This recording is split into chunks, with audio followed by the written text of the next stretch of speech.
Assalamualaikum warahmatullahi wabarakatuh. Waalaikumsalam warahmatullahi wabarakatuh. Bangun pagi minum semangat.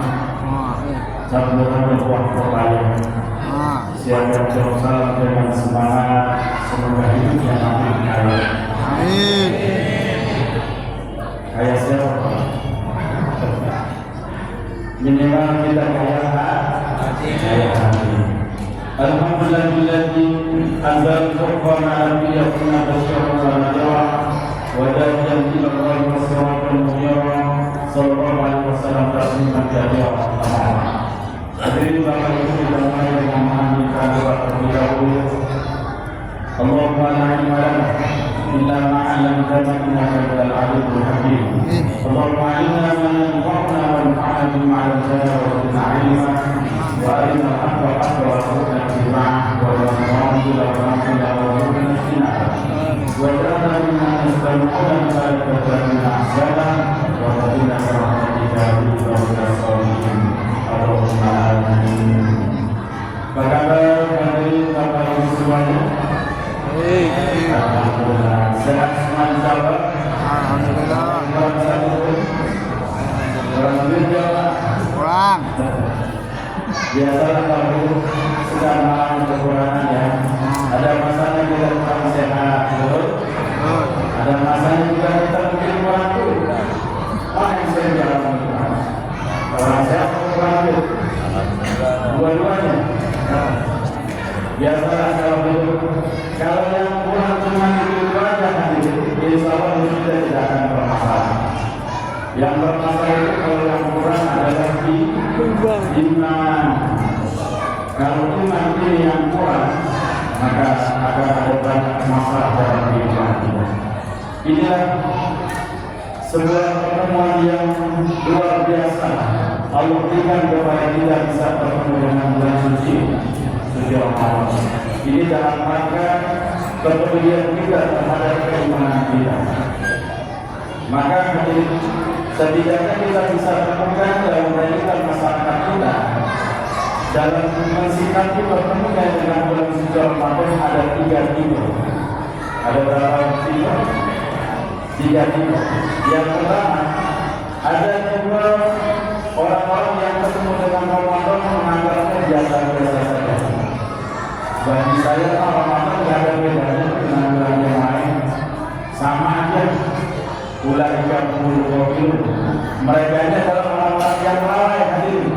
Bagaimana bisa Ramadan disamakan dengan bulan-bulan yang lainnya? Orang-orang yang semacam ini biasanya kalau ketemu dengan bulan Ramadan ibadahnya hanya ikut-ikutan. Puasanya paling lama, paling top 10 hari bersama bakal 3 hari. Terakhir paling lama 3 hari sampai 7 hari bersama bakal tinggal 3. Bagi dia biasa aja. Yang kedua, ada tipe manusia yang ketemu dengan bulan suci Ramadan merasa menjadi beban dan sulit. Ada orang yang kayak gitu? Ada? Mana orang? Aduh, Ramadan, kalau Ramadan datang, masa bakalan aku. Aduh, Ramadan, kalau Ramadan datang, langsung saya bakalan bermasalah. Aduh, Ramadan, walaupun saya bakalan sepi. Ada orang-orang yang bertemu dengan Ramadan merasa menjadi beban, akan menjadi sulit. Bulan yang mulai mereka adalah orang-orang yang rugi. Orang yang semacam ini tidak bisa kita harapkan untuk berpuasa. Tidak bisa kita harapkan untuk menjaga sholat. Bahkan yang lebih menyedihkannya, orang-orang yang semacam ini justru berani berbuat dosa dan kemaksiatan di bulan suci Ramadan. Nah, yang ketiga, mudah-mudahan kita semua berada di sini. Orang yang merasa bergembira dan bersukacita bertemu dengan bulan suci Ramadan. Kenapa hal itu? Karena dia percaya bahkan yakin dengan keutamaan, keistimewaan dan kemuliaan bulan suci Ramadan. Nah, mumpung kita masih di awal-awal ya, buat menyemangati kita, mengisi hari-hari yang masih lumayan cukup panjang, biar kita tidak bermalas-malasan dan tetap semangat. Ada yang kita membahas sedikit tentang keutamaan bulan suci Ramadan. Ramadan ila Ramadan kafaratun lima bainahuma mas'ulatin kafaratun. Pertemuan kita dengan Ramadan berikutnya itu adalah sebagai ajang untuk menghapuskan dosa-dosa kita hari ini. Ada di antara hadirin yang merasa tidak punya dosa dan permasalahan, coba tunjuk tangan, ada tak? Kalau ada, saya tunjuk tangannya. Yang tidak pernah berbuat dosa dan kemaksiatan, kita semua pernah berbuat dosa dan kesalahan. Kulo Bani Adam khata'un. Setiap anak cucu manusia pasti melakukan kesalahan, bahkan seringkali mengulang-ulangnya. Sehingga wajar kalau kita butuh ampunan, kita butuh maafnya Allah Subhanahu wa Ta'ala. Nah, Ramadan dihadirkan dalam rangka itu hadirin. Tetapi ada syarat yang bisa mendapatkan ampunan di bulan suci Ramadan. Apa itu kata Nabi? Mas'uli batil kabair. Selama dosa-dosa itu kita jauh jangan. Ini saat mutlak kalau kita akan mendapatkan ampunan di bulan suci Ramadan. Maka sebelum masuk bulan suci Ramadan, kita sudah bertobat dari dosa-dosa besar kita, agar Ramadan menjadi menghapus dosa-dosa kecil kita. Disadari atau tidak sadari seringkali kita mengulangi.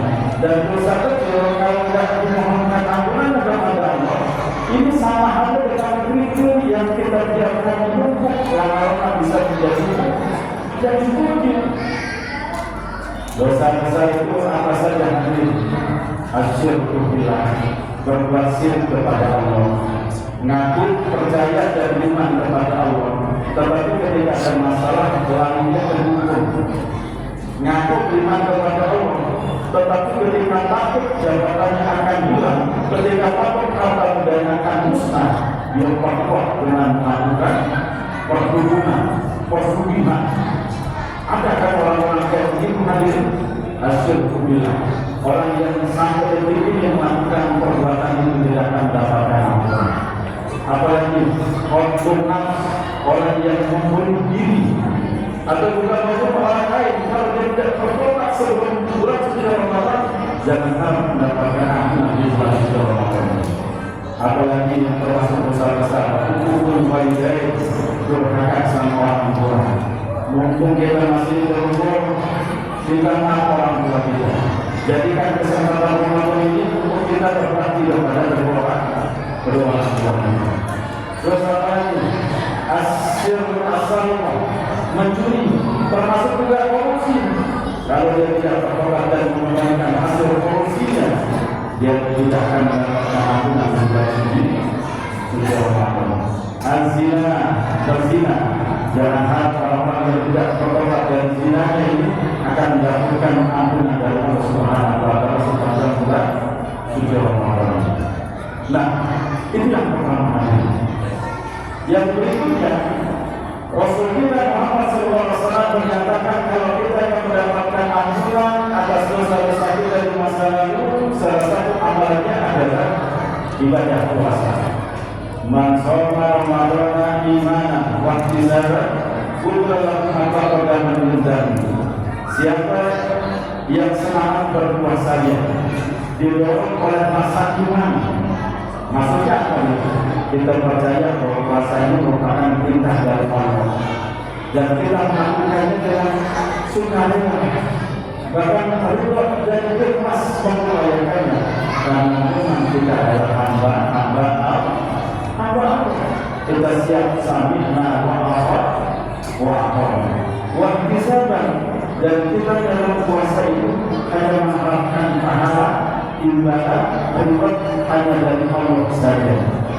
Saya berpuasa sama sekali bukan karena Allah saya berpuasa bukan karena sama sekali atasan saya, tapi saya berpuasa karena Allah, dan saya hanya mengharapkan pahala, anugerah, apalagi ridho dan ampunan dari Allah Subhanahu wa Ta'ala. Itu syarat berikutnya hari ini. Kalau kita yang menjadikan Ramadan menjadi pondok dan pengukur dosa-dosa kita. Termasuk juga dia mulai salat tarawih kita ini harus dilandasi oleh iman dan wahtisab. Jadi jelas. Terus amalan yang istimewa yang harus kita jaga semangatnya sekarang bulan suci Ramadan berikutnya adalah apa? Qiraatul Quran, membaca Al-Quran.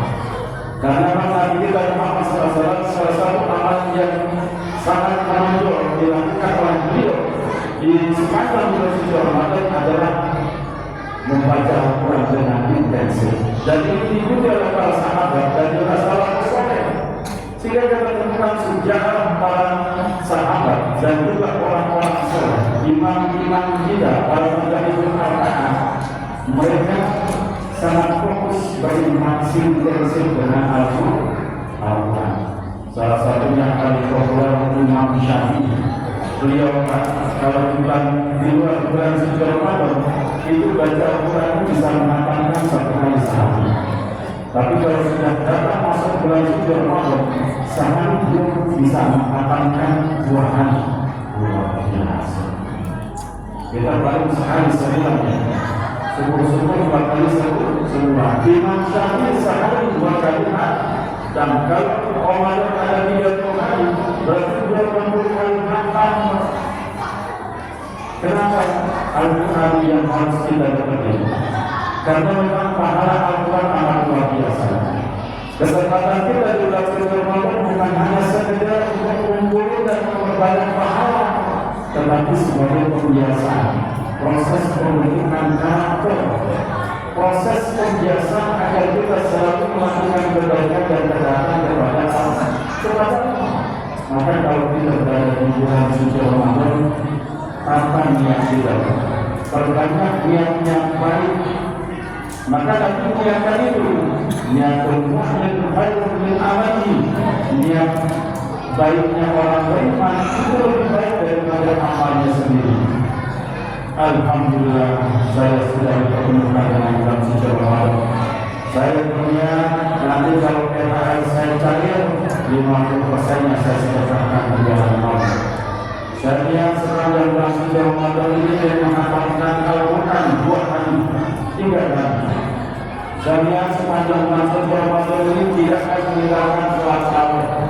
Saya sepanjang sholat tarawih ini sepanjang bulan suci Ramadan ini akan memberikan puasa setiap hari 10 orang, memberikan takjil 10 bungkus, memberikan makan sahur 100 bungkus.